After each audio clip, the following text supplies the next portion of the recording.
The engineers had heard stories of live creatures left on trains before, but this was a new one. Apparently, someone reported seeing a live animal on the top of one of their cars.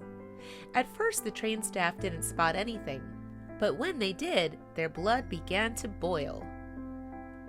Au and Michael Ortega both work for the Burlington Northern Santa Fe Railway, BNSF. The pair are veterans in their business.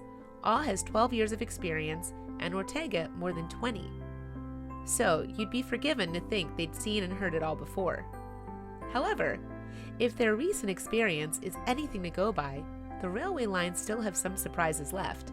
In fact, Au reported one such nasty surprise on Facebook on September 20th, 2018. It occurred during a shift he and Ortega had been working on together, albeit in different roles. Specifically, Au had been acting as train conductor on a trip from Minnesota to Missouri that day. The train had just left Galesburg when the staff received an unusual call.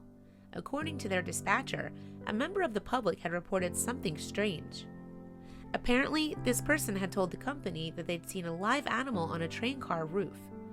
Of course, as a result of his time in the railway business, Au had heard similar tales before, but neither he nor Ortega had actually come across anything like it in the past.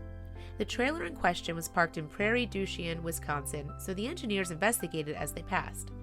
Initially, it didn't look like they'd find anything, but eventually they came across a lumber car, which is a flat-top trailer usually reserved for transporting construction materials such as wood or sheetrock.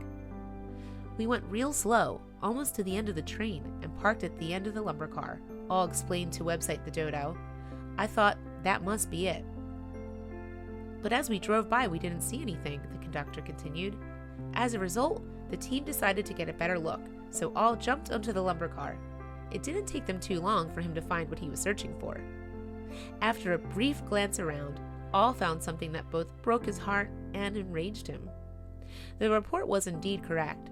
Someone had tied a brown female Labrador Weimaraner cross puppy to one of the car's steel girders. She had no water and very little food. What morsels the dog owners had provided were unreachable, thanks to a foot-long chain behind her. They had left food for the dog up on the train, Au told the Dodo, but it had shifted all to one side, so the dog couldn't get to it. The wet weather the food had been exposed to also made it inedible. For the majority of the past few days it had been raining up here, the conductor explained, so all the food was wet, soaked, and looked like mush. Au couldn't believe what he was seeing, and so called Ortega over to assist him with the pup. The dog's owner had neglected her, leaving the poor pooch exposed to weather extremes. The engineers estimated that she had probably been on the train car for 2 or even 3 days. Au and Ortega didn't know how the dog would respond to them, so they approached her cautiously. However, although she was initially nervous, the engineers needn't have worried. It turned out she was very pleased to see her rescuers, as Ortega later described. Her little tail was wagging, which was amazing after all she'd been through, the engineer told the Dodo. So they unchained the pup and took her back to the warmth of their train. They also provided her with some food and much needed water. The pup must have been thirsty, since Ortega recalled she drank like crazy. Then it was just a matter of what to do with the abandoned dog. However, Ortega had already decided that, one way or another, the dog would find a new home. Ortega discussed the matter with Au, during which he said, "If you don't adopt her, I will." For his part, Au owned 5 dogs and couldn't possibly take on another. So Ortega decided to take the pup home himself. And so the engineer took his new fur baby, whom he named Lulu, to the vets. Fortunately, it was good news. Aside from being a little underweight, she was healthy. And on Lulu's first night in her new home, both Ortega and his wife fell in love with the pup. "We stayed with her, watching her like new parents would," Ortega said. "It was just so sweet. She's a very good girl."